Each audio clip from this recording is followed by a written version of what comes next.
Why did the Germans hate the M1 Garand? Because of its relentless density of fire, a density the Americans spent 30 long years trying to achieve. To understand this, you need to rewind the clock back to 1919. World War I just ended. Artillery and heavy machine guns absolutely owned the battlefield. But the standard American infantryman carried a bolt-action Springfield M1903. He shot only as fast as his bare hands could work the action. Lift, pull, push, lock. 15 rounds a minute if he was lucky. Army commanders saw the brutal reality. Infantry firepower lagged far behind modern combat. The troops desperately needed volume. They needed a weapon that gave one single man sustained rapid fire. No extra weight, no complex mechanics, no dedicated machine gun crews. In 1919, the military officially started looking for a semi-automatic service rifle. This created a massive systemic paradox. A self-loading weapon was not some impossible futuristic dream. Millions of men had just bled in the trenches, frantically pulling manual bolts in the mud just to survive. Meanwhile, ordinary civilians back home simply walked into hardware stores and bought self-loading hunting rifles. Commercial gun makers like Remington and Winchester sold fully functional semi-automatics directly to the public since 1905. The cure for this 30-year military deadlock walked through the doors of Springfield Armory in 1919. His name was John Garand. How do you make a heavy bolt work by itself without breaking the weapon? You use the energy of the powder gases from the bullet itself. A soldier pulls the trigger. A fraction of the expanding gases bleeds into a small cylinder mounted right beneath the barrel. The sharp smell of red-hot powder gases vents from the steel tube. Inside, the pressure slams into a piston. An operating rod kicks back. It throws the heavy bolt backward, violently ejecting the empty brass, and shoves a fresh round into the chamber. The rifle uses its own explosive energy to do the heavy lifting. The forces spread evenly across the receiver. The metal survives. Garand cracked the engineering puzzle that broke everyone else. Through the mid-20s, the military ran grueling competitive trials. Garand's gas-operated prototype crushed the competition. Then the Army almost changed the rules of the game entirely. They wanted to ditch their old ammunition for the .276 Pedersen cartridge, a 7mm bullet. This smaller round generated significantly less recoil. Less recoil meant less violent slamming inside the receiver. It drastically reduced the wear on moving parts compared to the massive 7.62mm standard. It made the semi-automatic action incredibly easy to engineer.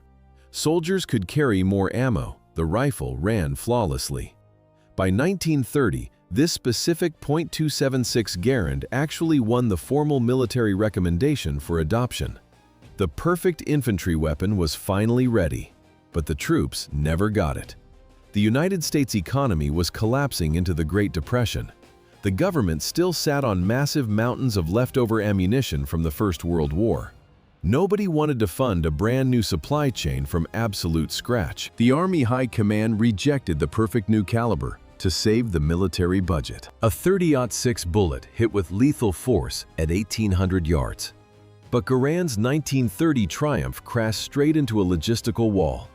The military flat out refused to scrap the mountains of this heavy ammunition left over from World War I. The Great Depression wiped out defense spending. Buying millions of new, smaller cartridges was completely out of the question.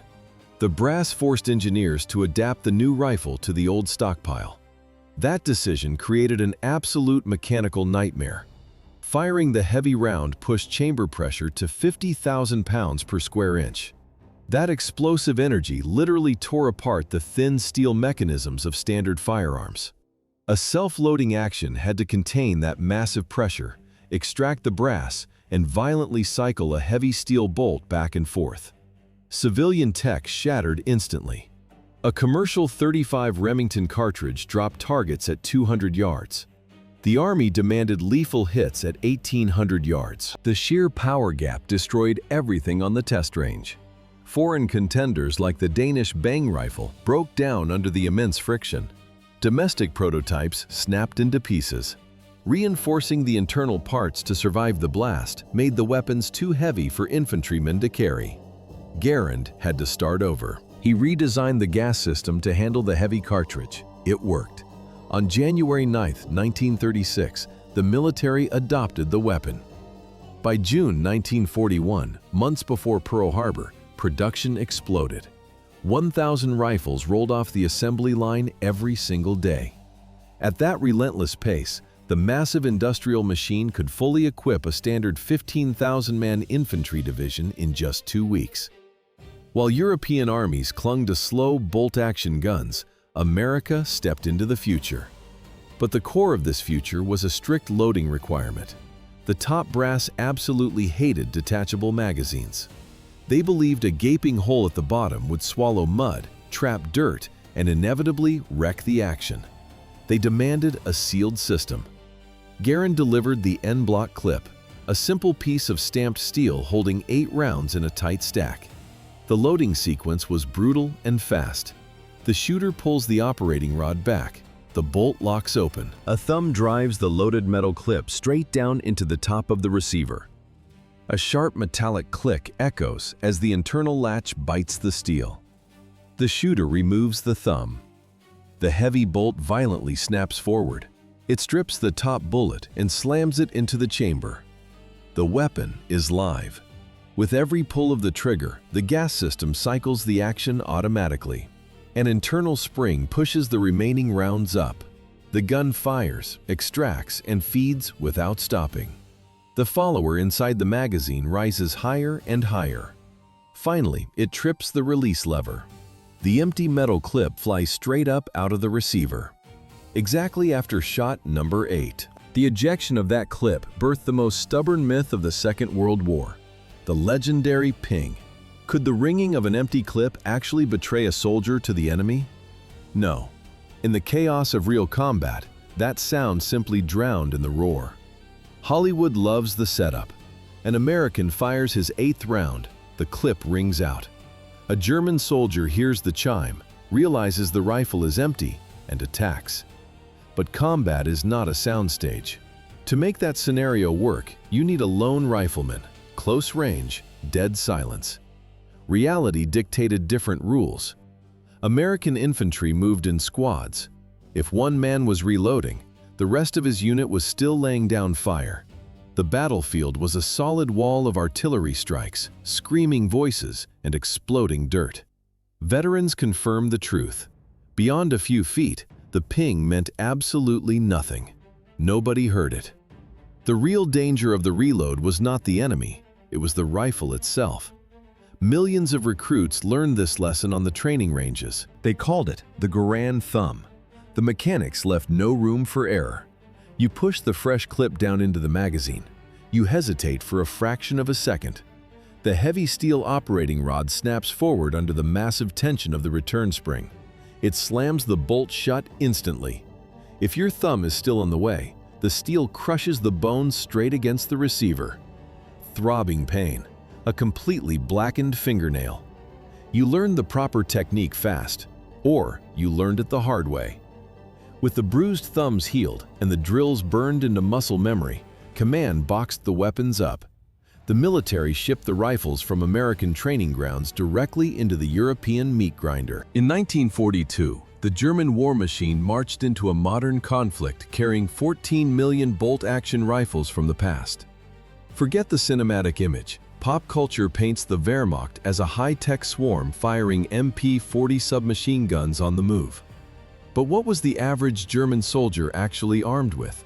A World War I concept weapon. The math kills the myth. German factories stamped out roughly 1.1 million MP-44. Engineers built just 7,000 advanced FG-42 paratrooper rifles. Now look at the Kar-98. Between 1934 and 1945, the Reich produced over 14 million of these bolt-action relics. 14 million. That meant the absolute majority of German infantry fought the deadliest war in history, clutching the exact same technology their fathers carried in the trenches. This hardware dictated their survival. German squad tactics did not rely on the rifleman, They relied on the machine gun. Picture a frontline trench. One gunner grips the MG-34. Soon, the deafening, frantic crack of an MG-42 sets the chaotic rhythm for the entire unit. The rest of the squad barely shoots. They work as a frontline pit crew. They haul heavy steel ammo boxes. They link ammunition belts. They swap red-hot barrels. They exist solely to keep that single weapon fed and protected. The Allies flipped this logic completely. American heavy weapons supported the riflemen. German riflemen supported the machine gun. If a German squad lost their gunner, their primary firepower instantly vanished. Stripped of their heavy support, average German soldiers brought slow bolt actions to a semi-automatic war. The American infantrymen exploited this flaw and completely outgunned them in individual firefights. To understand how the German doctrine shattered, look at an American infantryman's hands. He shoulders the heavy wood of the M1. His finger pulls the trigger 8 times in a row. No reaching for a bolt. A steel operating rod catches the expanding gas and eats the harsh recoil punch. The shooter's cheek stays glued to the stock. His right eye stays locked on the iron sights. The sight picture never drops. This simple mechanical loop boosted the rate of aimed fire 2.5 to 3 times. One frontline private effectively replaced 3 men racking manual bolts. The old guard resisted. They hated it. Veterans who trained on the Springfield M1903 trusted manual actions. They called the new semi-automatic fragile. Officers predicted raw recruits would break the moving parts. Behind the lines, confused logistics clerks only made the transition harder. Quartermasters boxed up thousands of 5-round stripper clips meant for the old rifles. They shipped these obsolete parts directly to combat units carrying the new weapons. The theoretical debates ended quickly. The War Department shipped the rifle to the Pacific in 1942 for its first combat trials. Massive combat data on this firing mechanism soon flooded in from the tropical jungles. The Marine Corps initiated the 1942 Guadalcanal campaign, carrying old bolt-action rifles. It was pure, stubborn tradition. How did the Japanese explain such an extreme density of incoming fire? The battlefield reports seemed physically impossible. Imperial officers decided the Americans had simply deployed far more machine guns.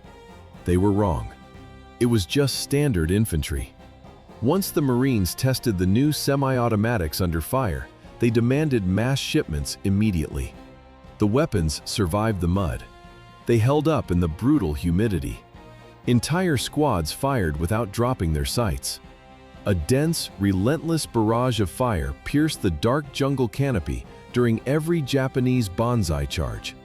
This sheer volume of lead shattered enemy combat doctrine. Mass human waves had easily crushed poorly equipped troops in China. Now the rules changed entirely. Defenders cut down the running soldiers long before they could even see the American lines. The charges ended in slaughter. Facing that sheer wall of American lead, German command demanded an answer. They needed a semi-automatic rifle. The result was the G41. It fired the standard 7.92 by 57 mm Mauser cartridge. But the project hit a wall immediately. Army bureaucrats issued a strict mandate. They categorically forbade designers from drilling gas ports into the barrel. Engineers had to find a workaround. They dusted off the old Danish bang rifle principle. Instead of a simple hole, they built a massive steel trap at the muzzle. Expanding gases hit this cone, reversed direction, and drove the action backwards. The blueprint looked like a watchmaker's dream. Dozens of tiny parts. Then the weapon hit the Eastern Front trenches. Combat broke it instantly. The muzzle trap choked on thick carbon fouling after a few magazines. Fine metallic rings jammed solid at the first contact with wet dirt. A soldier pulled the bolt back. Sand ground loudly inside the gas cylinder. The rifle locked up tight. Cleaning this puzzle in freezing rain was impossible. The defect rate proved catastrophic. Out of an early run of 6,700 rifles, frontline units shipped 1,700 straight back to the factory. 25% of the weapons simply did not shoot. German engineering strangled itself with overcomplication and detached orders. Assembly lines eventually stopped the bleeding. Total production across all variants reached exactly 120,000. The muzzle trap design failed completely. German engineers stopped trying to invent. In October 1943, they just copied the enemy. They stripped the gas system straight from the Soviet SVT-40 rifle. The result was the Gewehr 43. Could the updated rifle turn the tide at the front? The industry could no longer pull such volumes. The G43 actually worked. Engineers used cheap stamped parts instead of heavy machined steel to speed up production. But the factories were already choking. Assembly lines pushed out tanks, fighter planes, and artillery shells around the clock. The Third Reich physically lacked the heavy presses and machine tools needed to mass-produce stamped rifle components. Logistics broke down. Time ran out. Germany scraped together 400,000 units. America stamped out 5,400,000 M1 Garands. The sheer volume ended the debate. The United States armed virtually every frontline infantryman with the new weapon. By 1940, the American infantry received a weapon that weighed 11 pounds with a bayonet attached. It broke a basic rule of combat. It did not allow a man to top off a magazine in cover. How does a rifleman reload a half-empty magazine under fire? He does not. The mechanics made it impossible. A soldier shoots 4 rounds. He dives behind a wall. He needs a full 8-round clip for the next push. But he cannot just push 4 loose bullets into the action. The brass promised a flawless weapon, but reality forced men to shoot remaining rounds into the air just to reload. They wasted ammunition.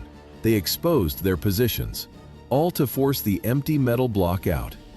The alternative was worse. Frantic fingers scraping against the receiver, the harsh clank of the open bolt. This tactical flaw came with a physical burden. Pre-war Army ordnance reports warned about the bulk. The rifle was simply too cumbersome for support units. Artillerymen could not fight with 11 pounds of steel swinging on a sling. That is why the military rushed the lighter M1 carbine into production. It weighed exactly 5.2 pounds, less than half the burden. But the frontline infantryman got the heavy system. He yanked the operating rod back. The soldier ejected the half-empty clip into the mud, losing live cartridges. To solve the 8-round trap and shed the dead weight, the Pentagon adopted the M14 system in 1959. Generals expected the ultimate universal tool. Instead, they funded a mechanical disaster. The M14 holds the record for the shortest service life of any standard American infantry rifle in modern history. Designers tried to merge 4 distinct weapons into a single platform. The rifle fed from a new 20-round detachable box magazine. It fired the massive 7.62 by 51 NATO cartridge. The concept looked flawless on paper, but military ambition crashed directly into the brutal laws of physics. You cannot combine sniper precision and machine gun fire density in one single infantry frame. The soldier squeezed the trigger on full automatic. The heavy stock slammed violently into his shoulder. After just 2 rounds, the fierce recoil whipped the muzzle straight up into the sky. The rifle kicked completely out of control. Then the weapon reached Vietnam. The dense jungle swallowed its theoretical range advantage instantly. Almost every firefight erupted at tight distances under 300 meters. In the suffocating wet heat of the monsoon season, the traditional wooden stock absorbed moisture and swelled. The swelling wood warped and pushed against the steel barrel. Accuracy died. Troops could not haul enough heavy ammunition through the brush to match the volume of incoming enemy fire.